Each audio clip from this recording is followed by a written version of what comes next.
RS tutorial YouTube ఛానల్కి స్వాగతం friends. ఈరోజు మన గ్రూప్ 1 నోటిఫికేషన్పై హైకోర్టు తీర్పుని రిజర్వ్ చేసిన నేపథ్యంలో మనం ముఖ్యమైన 6 సందేహాలు క్వశ్చన్ల గురించి మాట్లాడుకుందాం. అభ్యర్థుల్లో చాలామంది డిస్కస్ చేస్తున్న వీటి మీదనే. సో వీటి గురించి నేను కొంత ఇన్ఫర్మేషన్ ఇవ్వాలనుకుంటున్నా. సో ఫ్రెండ్స్, ఈ క్వశ్చన్లోకి వెళ్ళే ముందు మనం అర్థం చేసుకోవాల్సింది ఏంటంటే అక్టోబర్ 21 నాడు మెయిన్స్ ఎగ్జామ్ ఉంది. అయితే ఈ నేపథ్యంలో మొత్తం 33 అంశాల మీద 17 రకాల కేసులు అయితే కోర్టులో ఉన్నాయి. అయినా ఇంకా ఈ కేసులు పెరిగే అవకాశం ఉంది. రోజుకు 2 రోజులకు కొత్త కేసులు అయితే గ్రూప్ 1 మీద కోర్టుకి వస్తున్నాయి. అయితే అసలు ఈ నేపథ్యంలో అసలు చదవాలా వద్దా అనే మీమాంసలో విద్యార్థులు ఉన్నారు. ఆగస్టు సెప్టెంబర్ నెలలో రోజుకు 18 గంటలు చదివే స్టూడెంట్స్ ఇప్పుడు 4 గంటలు కూడా సరిగా చదవలేని పరిస్థితి. సో దీనికి కారణం ఏంటంటే ప్రిపరేషన్ యొక్క ఇంటెన్సిటీ కంటే మన కోర్టు కేసుల యొక్క ఇంటెన్సిటీ అనేది రోజు రోజుకు పెరుగుతూ ఉంది. ఆ ప్రభావం విద్యార్థుల మీద ఉంది. దీనికి కారణం ఉంది. ఆ కారణం ఏంటంటే 2011 గ్రూప్ 1 నోటిఫికేషన్. దాని యొక్క పరిస్థితిని చూస్తే ఇది కూడా అలానే అవుతుందేమో దాని కొరకు అని చెప్పేసి చాలా మానసికంగా అయితే ఇబ్బంది పడుతున్నారు. సో ఫ్రెండ్స్, నేను చెప్తున్నా నా వ్యక్తిగతంగా ఏంటంటే ఇప్పుడు 32,000 మంది మెయిన్స్ రాస్తున్నారు అనుకోండి. అందులో దాదాపు 30,000 మందికి అసలు ఎగ్జాము ఇప్పుడు అవసరం లేదు. ఈ కోర్టు కేసులు ఉన్నాయి కదా, ఈ కోర్టు కేసులు అన్నీ తేలిన తర్వాతనే మెయిన్స్ ఎగ్జామ్ పెట్టాలని అనుకుంటున్నారు. ఇంకోటి అంతమంది ఎవరు చదవట్లేదు. అసలు ఆ 30,000 మంది చదవడం లేదు. ప్రభుత్వం ఏం చేస్తుందంటే ఖచ్చితంగా ఏదో విధంగా ఎగ్జామ్ అయితే పెట్టాలని ప్రయత్నం చేస్తుంది. బట్ ఈ కోర్టు 14వ తారీఖు నాడు ఇవ్వబోయే తీర్పు అనేది విద్యార్థులకు ఫేవర్గా వస్తుందని నేను చాలా గట్టిగా విశ్వసిస్తున్నాను.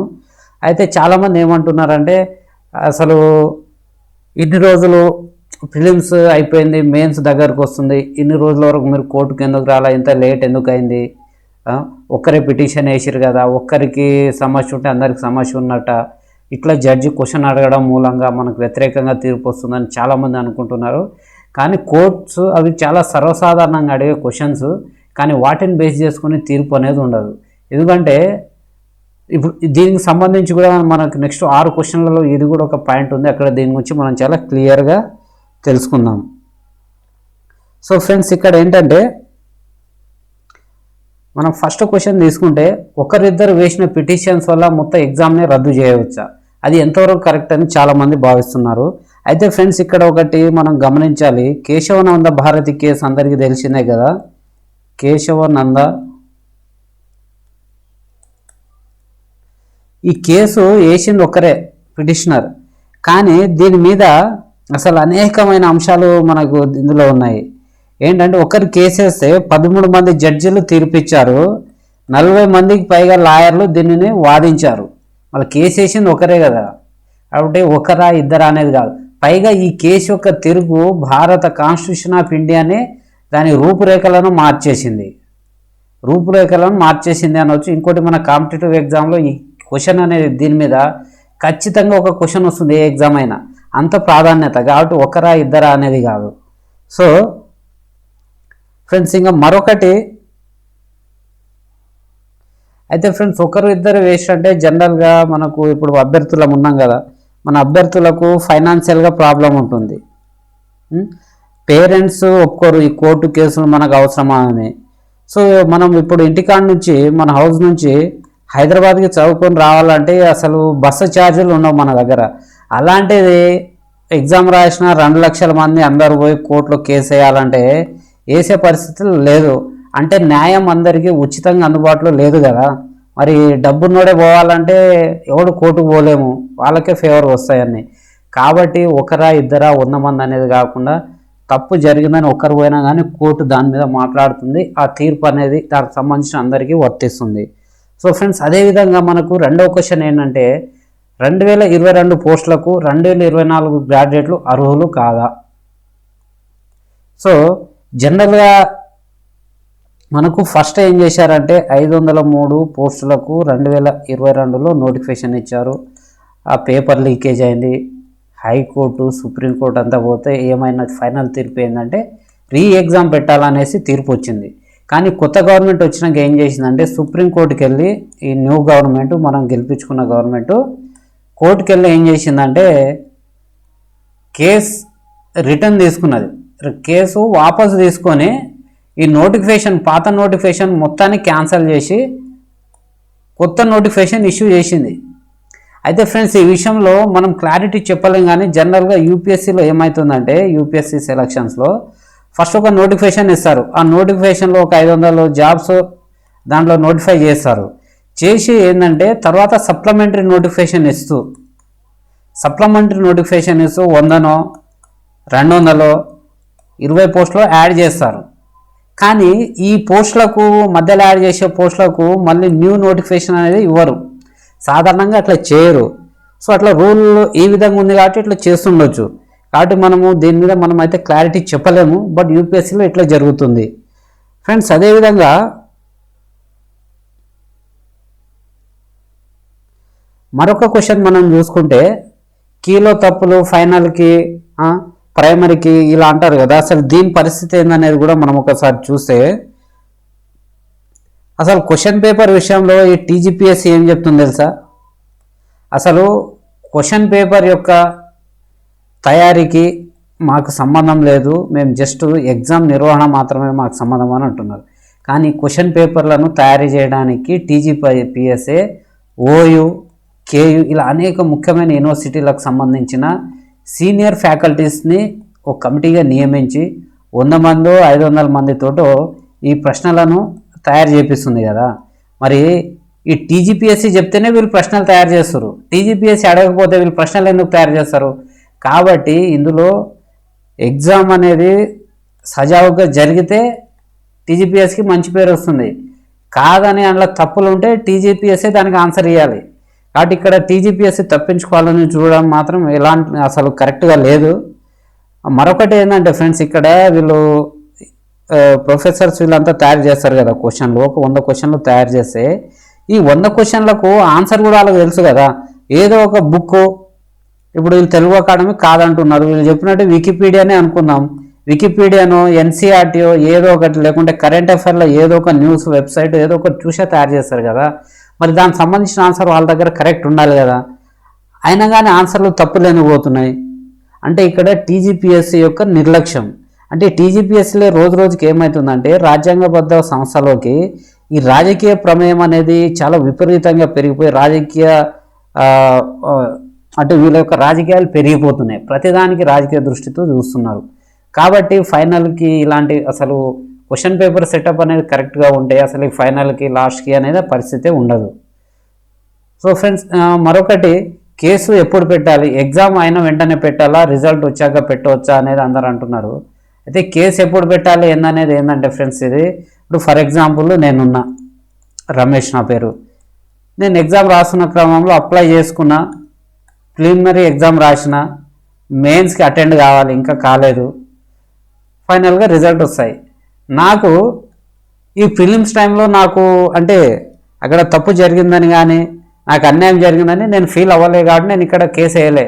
కానీ మెయిన్స్కి మధ్యలో, మెయిన్స్ అయిన తర్వాతను నాకు అన్యాయం జరిగిందని నేను ఫీల్ అయితే చాలు, నేను ఎప్పుడు ఫీల్ అయితే అప్పుడు కోర్టుకు వెళ్ళొచ్చు. అంటే నీకు ఎప్పుడు అన్యాయం జరిగితే అప్పుడు నువ్వు కోర్టుకు వెళ్ళొచ్చు. కాబట్టి కేసు ఎగ్జామ్ ముందే పెట్టాలి, అప్లికేషన్ ముందే పెట్టాలి, రిజల్ట్ రాకముందే మనం కేసు ఫైల్ చేయాలి అలాంటి అనేది ఏమీ ఉండదు. సో ఫ్రెండ్స్, ఇది ఆ తర్వాత మనము 5th క్వశ్చన్ చూస్తే స్టాండర్డ్ మెటీరియల్ ఏది, తెలుగు అకాడమీ ఎన్సీహెచ్ఆర్డి నుంచి రిలీజ్ అయిన పుస్తకాల, లేకుంటే ఎస్సీఆర్టీ ఉంది కదా ఎస్సీఆర్టీ పుస్తకాల, లేదా ఎన్సీఆర్టీ పుస్తకాల, లేకుంటే ప్రైవేట్ ఆథర్లవే. ఫ్రెండ్స్, మనం జనరల్గా ఏం చేస్తామంటే ఏ ఫ్యాకల్టీ అయినా కానీ ఏం చేస్తారంటే ప్రతి ఫ్యాకల్టీ పుస్తకం రాస్తారు, కానీ వాళ్ళు ఏం చెప్తారు తెలుసా, మీరు తెలుగు అకాడమీని చదివినాకనే ఇంకేదైనా బుక్కులు చదవండి, తెలుగు అకాడమీ అనేది స్టాండర్డ్ అని చెప్తారు కదా. అలాంటప్పుడు ఈ టీజీపీఎస్సీ కోర్టులో జేఎల్ డిఎల్ విషయంలోనేమో తెలుగు అకాడమీ ప్రామాణికం అని చెప్పింది. ఇప్పుడు గ్రూప్ 1 విషయానికి వచ్చేసరికి తెలుగు అకాడమీకి అసలు దానికి ఎలాంటి రీసెర్చ్ లేదు, దాని మీద దానికి ఎవరు ఆథర్స్ లేరు అని చెప్పేసి ఏదో ఇష్టం వచ్చినట్టు వాగుతుంది. వికీపీడియాను మేము ప్రామాణికంగా తీసుకుంటాను వాదిస్తుంది. అసలు ఎంత శుద్ధ అబద్ధం అంటే ఎంత అన్యాయంగా మాట్లాడుతున్నారంటే వీళ్ళు. అంటే తమ రాజకీయాల కోసం రాజకీయ నాయకులు ఏది చెప్తే అది వీళ్ళు ఫాలో అవుతారా? కాబట్టి మనకు టీజీపీఎస్సీ లాంటి సంస్థలు మనకు అసలు మన స్టేట్లో తెలంగాణ స్టేట్ అడ్మినిస్ట్రేటివ్ సర్వీసెస్ ఏర్పాటు చేస్తామని చేయలేదు. బట్ మన ఈ గ్రూప్ 1 అంటే టీజీపీఎస్సీ నియామకాలు ఇవి ఖచ్చితంగా యూపీఎస్సీ ఆధ్వర్యంలో నిర్వహిస్తే బాగుంటుందని నేను నమ్ముతున్నాను. ఎందుకంటే యూపీఎస్సీలో చిన్న చిన్న సమస్యలు రావచ్చు, కానీ మరీ మన విశ్వాసం కోల్పోయేంత సమస్యలు యూపీఎస్సీలో ఎప్పుడు రాలేదు. కాబట్టి మరి ఏది ఇప్పుడు ఈ పుస్తకాలను రాసేది, ఇప్పుడు ఈ టెక్స్ట్ బుక్ ఉంది కదా, ఈ తెలుగు అకాడమీ టెక్స్ట్ బుక్ మీద ఇక్కడ రాసి ఉంటుంది పోటీ పరీక్షలు ప్రత్యేకమని పెద్ద పెద్ద అక్షరాలతోటి. అది గవర్నమెంటే, ఆ తెలుగు అకాడమీకి ఫండ్ ఇచ్చేది గవర్నమెంటే. ఈ మొత్తం ఉన్నప్పుడు గవర్నమెంట్ పుస్తకాలను కాదనడం ఏంటి?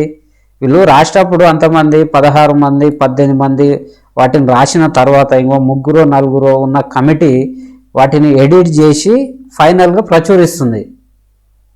అలాంటిది వీరు ఏ విధంగా దీన్ని తప్పని చెప్తారు? స్టాండర్డ్ బుక్ కాదని ఏ విధంగా చెప్తారు? మరి అకాడమిక్ బుక్ స్టాండర్డ్ కాదు, అసలు ప్రైవేట్ బుక్స్ స్టాండర్డ్ కావు, మరి ఏది స్టాండర్డ్ అదైనా చెప్పాలి కదా. ఈ క్వశ్చన్ పేపర్ తయారు చేసేటప్పుడు ప్రొఫెసర్లు ఈ దేన్ని రిఫరెన్స్గా తీసుకొని చేస్తున్నారు అంటే వాళ్ళు కూడా నోటికి వచ్చినట్టు ఏది పడితే అది తయారు చేస్తున్నారు. క్వశ్చన్స్ ఏంటి అసలు? కాబట్టి దీని మీద టీజీపీఎస్సీ క్లారిటీ ఇవ్వాలి.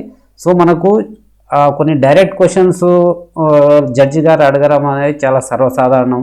మీరు ఇంత లేట్గా ఎందుకు కేసు ఫైల్ చేశారు, ఇప్పుడు మీకు ఒక్కరికి ఇబ్బంది ఉన్నంత మాత్రాన అందరికి ఇబ్బంది ఉందని ఎట్లా అనుకోవాలి? ఇవన్నీ సర్వసాధారణంగా కామన్ క్వశ్చన్స్ అవి.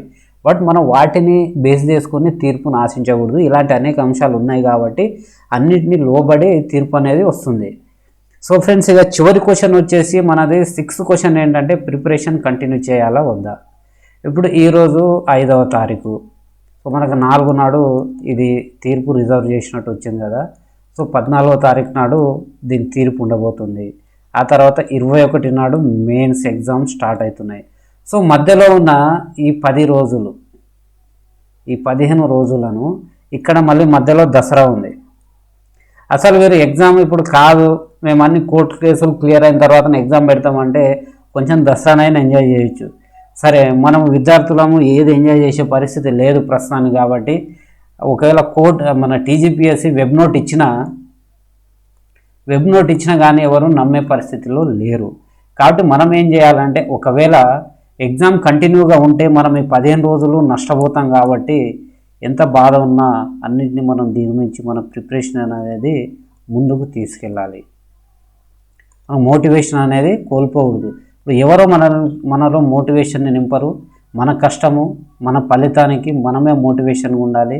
కాబట్టి ఖచ్చితంగా ప్రిపరేషన్ అయితే కంటిన్యూ చేయండి. ఇన్ని రోజులు చేసిన ప్రిపరేషను జస్ట్ చిన్న డిస్టర్బెన్స్ వల్ల మనము పక్కకు పెట్టేస్తే ఖచ్చితంగా జాబ్ కొట్టాల్సిన మనము అసలు మనం ఎక్కడికి వెళ్ళిపోతాం, 0 లాస్ట్ ర్యాంక్కి వెళ్ళిపోతాం. కాబట్టి ఆ పరిస్థితి రావద్దంటే బాధను దిగమించి అన్నింటినీ ఎదుర్కొని మనం యువకులం కాబట్టి ఖచ్చితంగా ఆ లక్ష్య సాధనలో మనం అయితే ముందుండాలి.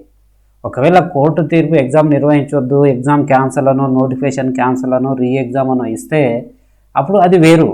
కానీ అది వస్తుందని మనం చెప్పలేం కదా. కాబట్టి మన ప్రిపరేషన్ అనేది మనం కంటిన్యూ చేయాలి. సో ఫ్రెండ్స్, ఏది ఏమైనా కానీ మన ప్రిపరేషన్ అనేది కంటిన్యూగా ఉండాలి. కాబట్టి నేను అభ్యర్థులకు నేను కోరుకునేది ఏంటంటే, మీ ప్రిపరేషన్ని మీరు ముందుకు తీసుకెళ్ళండి. సో మన ఈ వీడియోలో చాలా విలువైన సమాచారం అయితే మీకు ఇచ్చానని నేను భావిస్తున్నా. కాబట్టి మన ఆర్ఎస్ ట్యూటోరియల్ యూట్యూబ్ ఛానల్ని అయితే సబ్స్క్రైబ్ చేయండి. అదేవిధంగా ఈ వీడియోని లైక్ చేసి మీ ఫ్రెండ్స్ అండ్ ఫ్యామిలీతో షేర్ చేయండి. ఎందుకంటే ఈ సమాచారం అందరికీ తెలియాలి కాబట్టి మిమ్మల్ని అయితే కోరుకుంటున్నా. మీరు సబ్స్క్రైబ్స్ లైక్స్ చేయడం ద్వారా ఎక్కువ మందికి వీడియో షేర్ అవుతుంది. తద్వారా ఎక్కువ మంది ఈ వీడియోకి ఎంగేజ్ అవ్వడం ద్వారా నేను కూడా కొత్త కొత్త అంశాలను ఇంకా చాలా స్టాండర్డ్గా మీ ముందుకైతే తీసుకొచ్చే ప్రయత్నం చేస్తాను. నేను చెప్తున్న దాంట్లో మీకు ఏమైనా సందేహం ఉన్నా, కరెక్ట్ అనిపించక ఉన్నా, మీ డౌట్స్ని మీరు కింద కామెంట్ సెక్షన్లో చెప్పండి. నాలో మార్పులు చేసుకుంటా మీకు ఇంకా మంచి సమాచారం అయితే మీ ముందుకు తీసుకొస్తా. So thank you very much. జై హింద్.